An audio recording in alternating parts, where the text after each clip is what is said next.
Welcome to Newt's World Podcast on the iHeart Podcast Network. I am really pleased to welcome my guest, Rob Snyder. Rob is a serial startup founder and a fellow at Harvard Innovation Labs. He graduated from Harvard Business School and previously worked at McKinsey & Company. He's also an entrepreneur in residence and venture partner for early-stage venture capital funds. Snyder lives with his wife and daughter in New Hampshire, and he's joining me to discuss his new book, The Power of Pull, What You Need to Know About Customer Demand to Build a Successful Startup and Why Most Founders Get It Wrong, in which he argues that nearly everything founders are taught about market research, business plans, and building customer demand is backwards. As you can imagine, this will be fascinating. Rob, welcome, and thank you for joining me on Newt's World. Thank you for having me.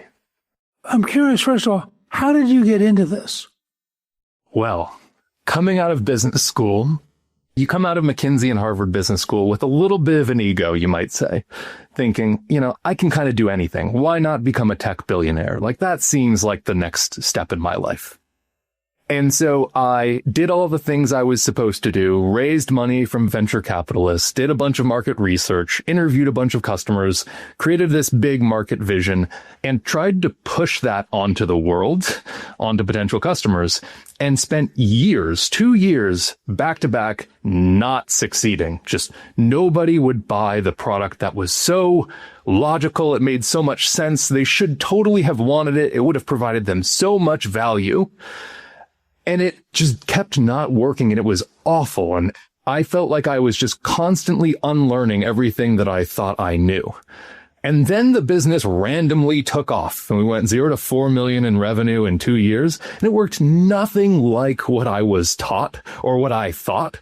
And so it was my second MBA, I guess, was in figuring out how startups actually work. And then I talked to a bunch of other founders who were in very similar situations. They tried to push their products onto the market, and the markets didn't pull. And they all had a similar kind of unlearning as I did. I have to start with, you have this great line, which I think I've lived through. Talk about a pain cave. What is the pain cave? And why do you think almost every founder ends up there at some point? The pain cave is the most awful place. I spent 2 years in the pain cave, and the pain cave is this place you go when everything makes sense in your head. The business makes total sense. It could provide a lot of value to people, and yet for some reason it's not working. And plan A hasn't worked, plan B hasn't worked, plan C hasn't worked. You keep changing things, and it keeps not working. And when it keeps not working, you just realize you have no idea why the business isn't working. Is it because you have the wrong product? Is it because you're bad at sales? Is it because your thesis is wrong? Or is your entire philosophy of business backwards?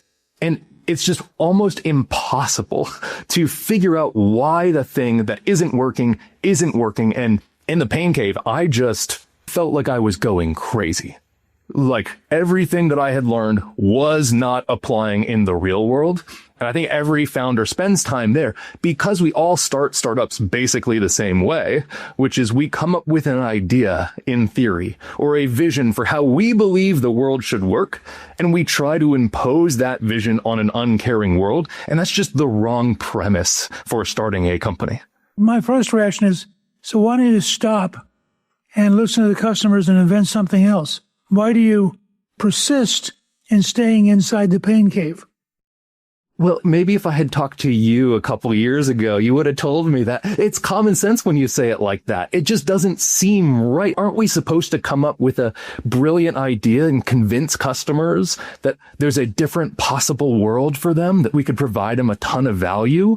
It's so compelling to think of the world in this way where, we, the innovators, need to go into our, we need to go and think and whiteboard and come up with a better view of the world.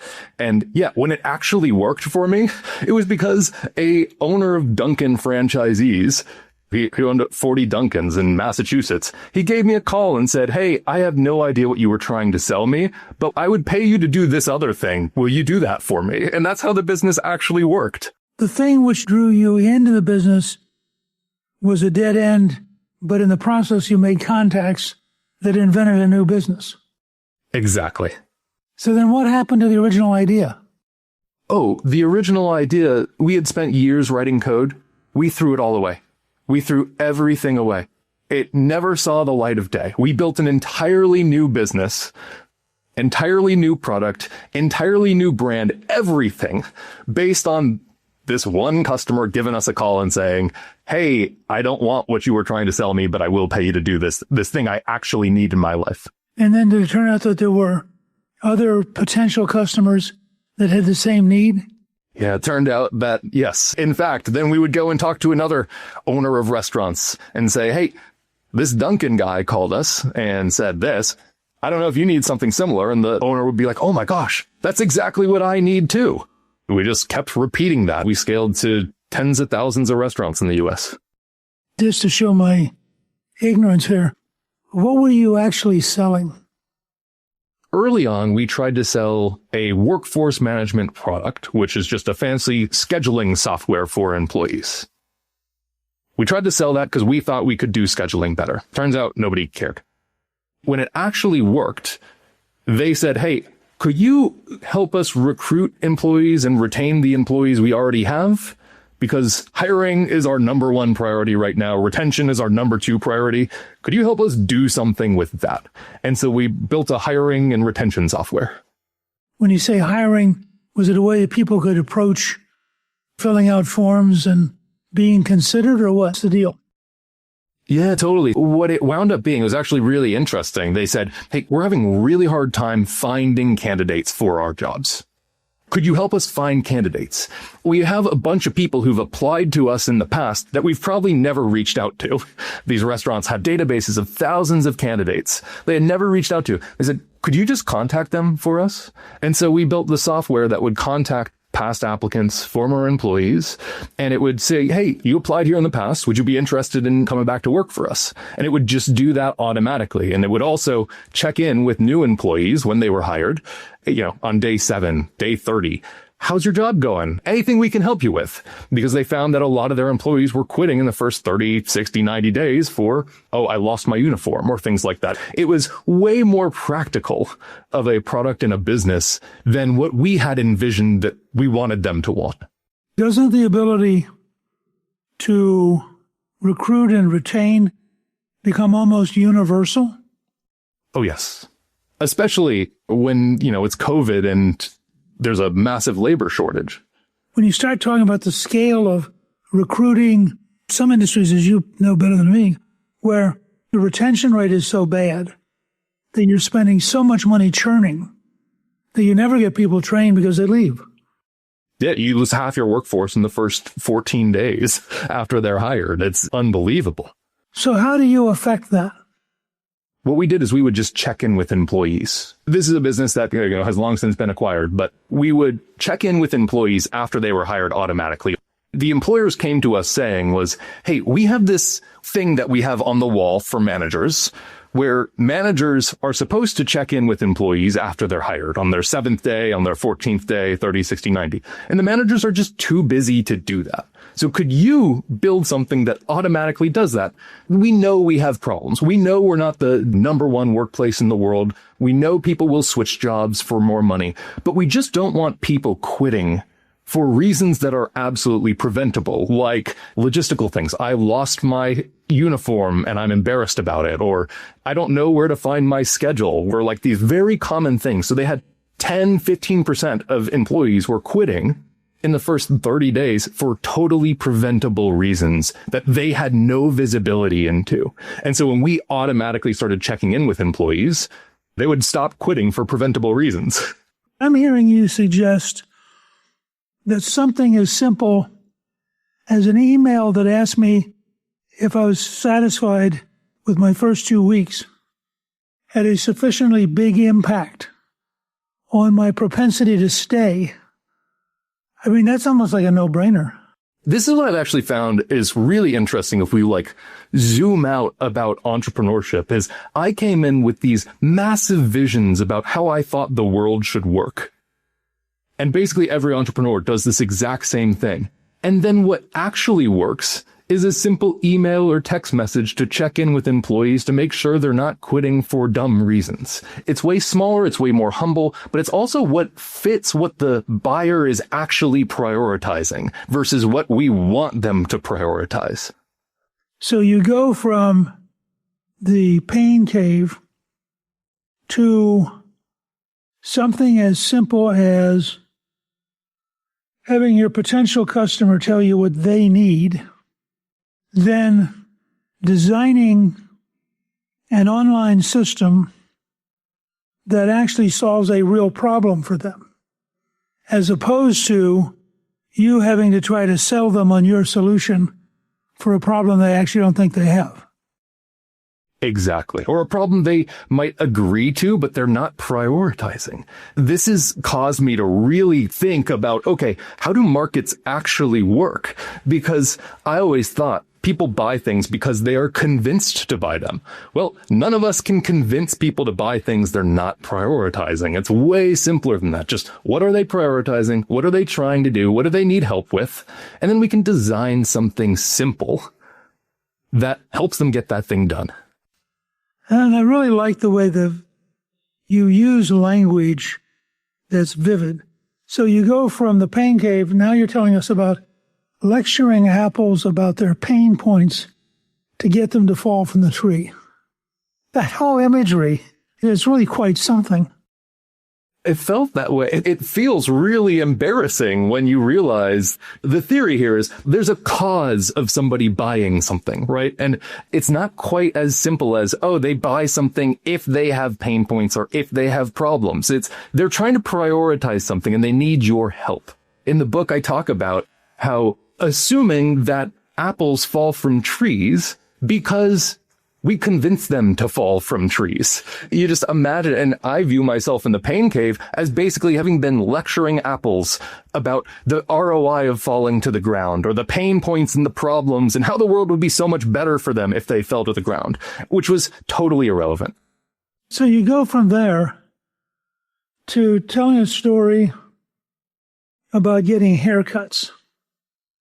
Walk us through this. I really like the very human way that you relate these things, but tell us about haircuts. When I was young, what I would do is I would bring in a picture of Matt Damon and say, this is what I want. And they would cut my hair to look exactly like Matt Damon's hair. And I would always leave unhappy. Because what I really wanted, what I was really trying to do was not get a haircut that looked like Matt Damon. I was trying to come out looking like Matt Damon. I wanted to be Matt Damon coming out of Great Clips. What that tells you is that demand, what I want isn't rational. You can't just say, oh, you shouldn't want to look like Matt Damon. Well, I'm sorry, I'm 13. I really want to look like Matt Damon. That's what I'm trying to buy here. And you, Great Clips, need to understand what I'm really trying to do in my life is look like Matt Damon. And so it's a funny story, but it goes to show that what I really want, what people really want, isn't necessarily rational, or it doesn't even have to make sense to ourselves. I didn't understand why I was leaving Great Clips unhappy. It took me 10 years of thinking about that, of why was I leaving Great Clips unhappy? And so we need a way to understand, how do we understand what people really want? What will they actually pay for? What are they trying to do in their lives? That's just a vivid example of it.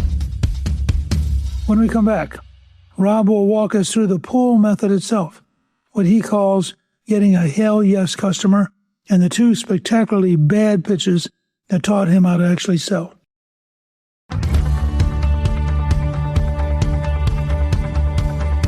Walk us through what you call the pull method. You describe it as getting a hell yes customer. Tell us about the pull method. So the pull method is basically a way of selling that is not pushing your product onto potential customers.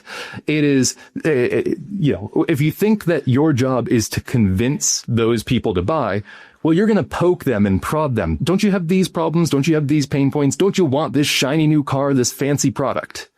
The pull method says, you know what? They have priorities in their lives. They're experts in their own lives. So figure out what it is they're trying to do and where they actually need help. And if they actually need help, if they don't need help, it's not a sales conversation, no matter what you think it is. If they do need help, then all you have to do is very simply describe how you might help them and see what they do. And that's what a sales call actually feels like. That's what a sales conversation feels like. And they should try to pull your product or service out of your hands versus you feeling like you are pushing it into theirs. You're really looking for the kind of emotion and the kind of demand where, in a sense, they're pulling forward your product rather than you trying to push it on them. I mean, is that a fair way to put it? That is 100%. And that's how it feels. I was talking to a founder who has built 2 unicorns, so $2 billion companies. And he said, it's funny. Every time my startups worked, it felt like the customers were pulling the product out of us and we had stopped pushing. They were doing the work to buy and use our product. Which would make for a really powerful product. Oh, yeah. Oh, yeah. You talk about Basecamp, which is a project management software company, and how it evolved. What was that about? So the interesting thing with Basecamp, that story actually is what led me to see that I was doing startups entirely wrong. My entire theory of startups was backwards. What they found was that their customers, they're a project management software, their customers would submit feature requests. They'd say, hey, I want you to make this kind of button in the software or something like that. And they always assumed that, okay, if a customer wants it, that's demand. That's demand for this particular button, this particular feature. But what they realized was that that actually is them saying, here's the supply I want, which is different from demand. Demand is like what was going on in their world.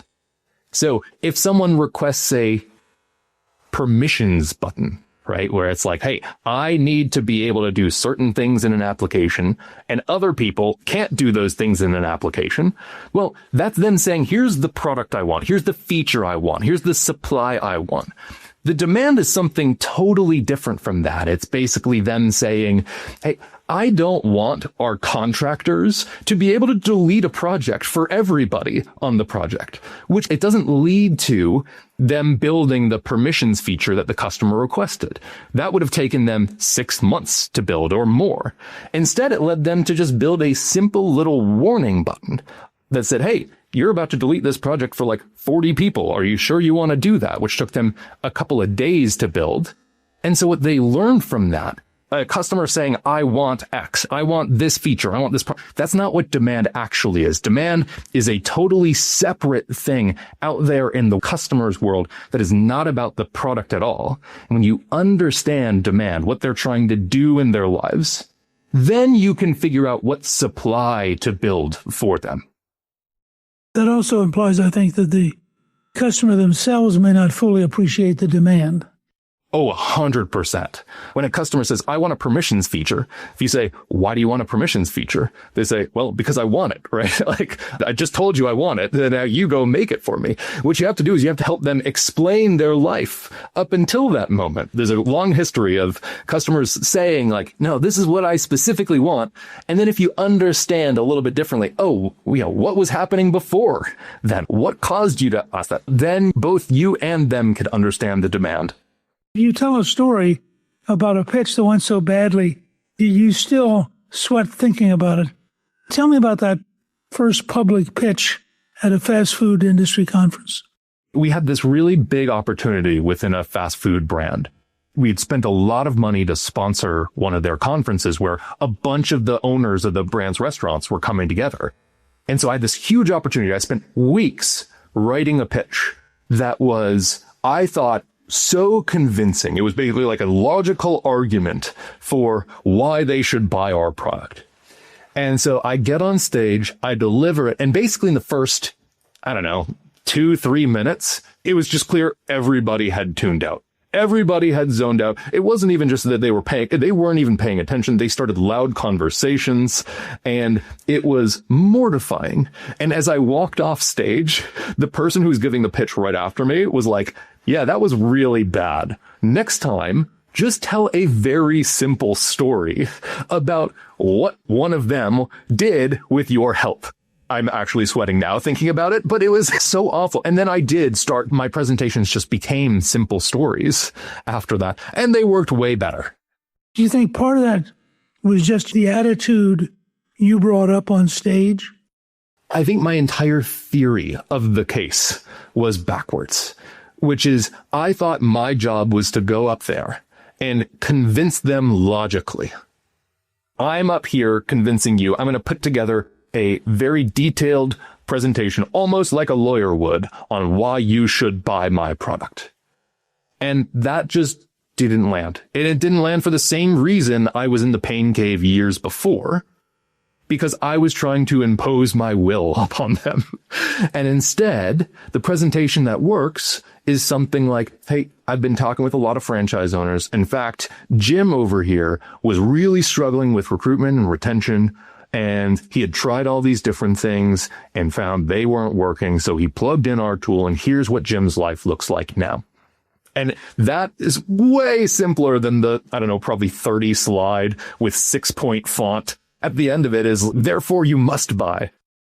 Any effort to communicate change has to occur within the framework of the person who's about to be changed, not the person who's making the sales pitch.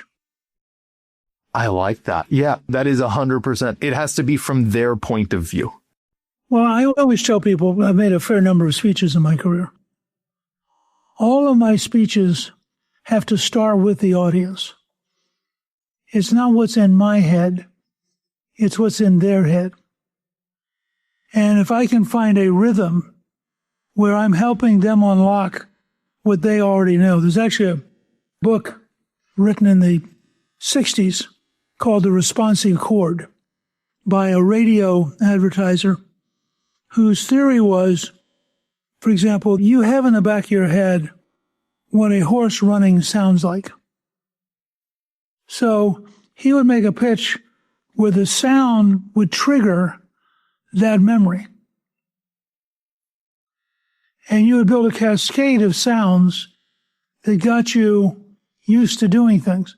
So this notion of, if I can understand how to be inside your head so you're selling yourself, I'm not selling you. I don't know if that makes any sense in terms of how you've developed this. That is 100%. The big realization is going from, I am over here looking upon you, telling you what you should want, what you would benefit from, to me just figuring out what you're trying to do in your life and where you need help in your life. And it's that simple. And it sounds like that's something that you did as well in your speeches too, which is fascinating. That's kind of where you started all of your speeches. Coming up, Rob will tell us how the fastest growing startups turn a single success story into what he calls a success story factory, and what he's learned about staying sane while you're building one.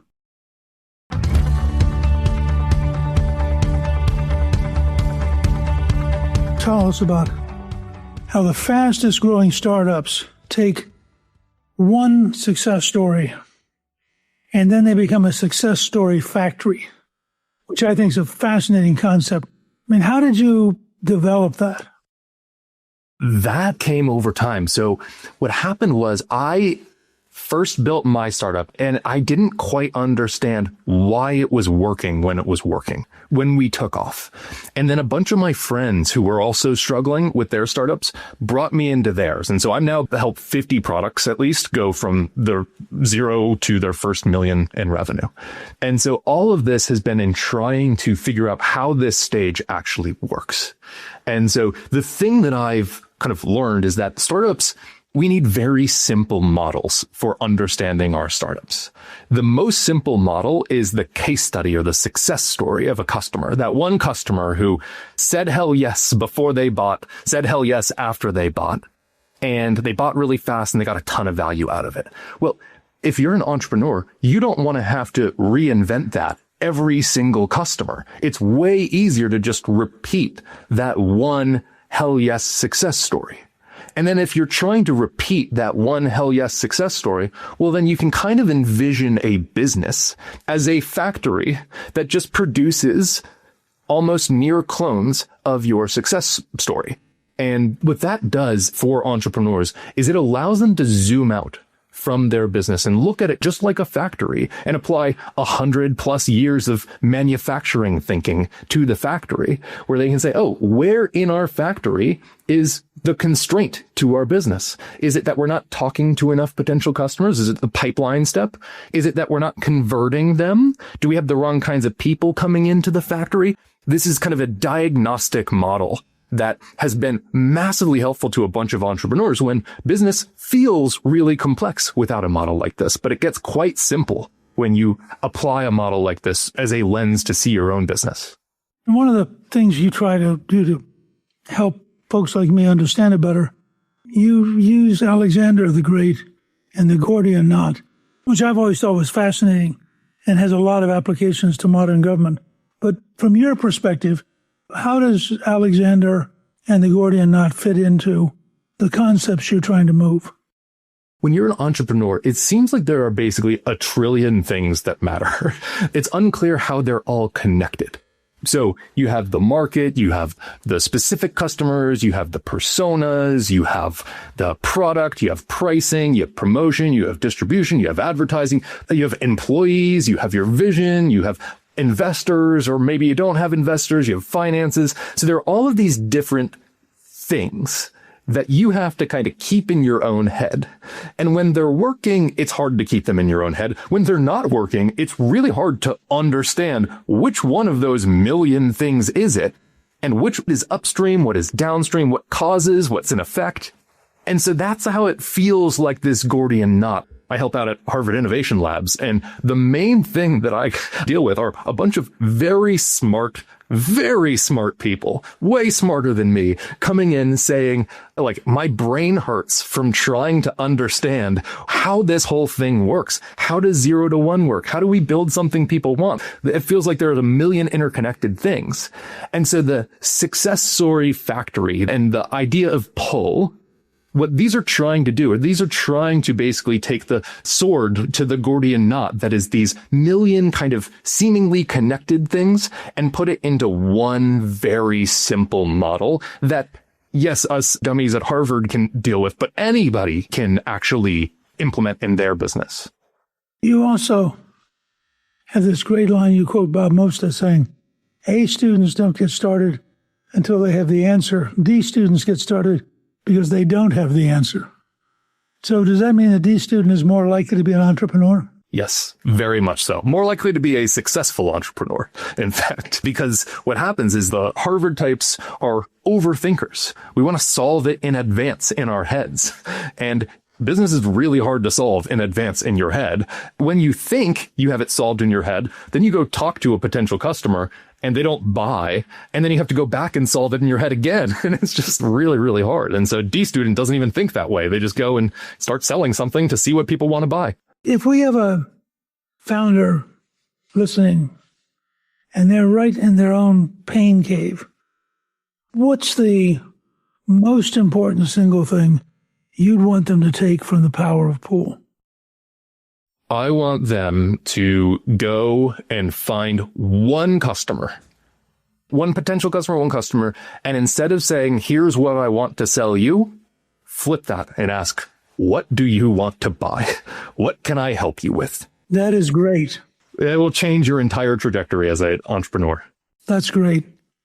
The best example of that in American politics is Lincoln, who had an acute sense, as he said one time, with popular sentiment, nothing can fail. Without popular sentiment, nothing can succeed. And he listened. He was the most acute listener to citizens that we've ever had in the White House. It's just a very similar to the way you put it. You know, Rob, this has been absolutely fascinating. I want to thank you for joining me.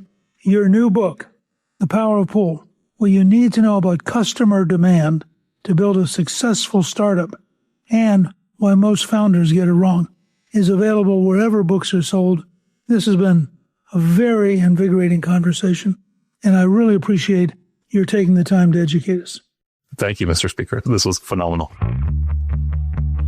Thank you to my guest, Rob Snyder. Newt's World is produced by Gingrich 360 and iHeartMedia. Our executive producer is Garnsey Sloan. Our researcher is Rachel Peterson. Special thanks to the team at Gingrich 360. If you've been enjoying Newt's World, I hope you'll go to Apple Podcasts and both rate us with 5 stars and give us a review so others can learn what it's all about. Join me on Substack at Gingrich360.net. I'm Newt Gingrich. This is Newt's World.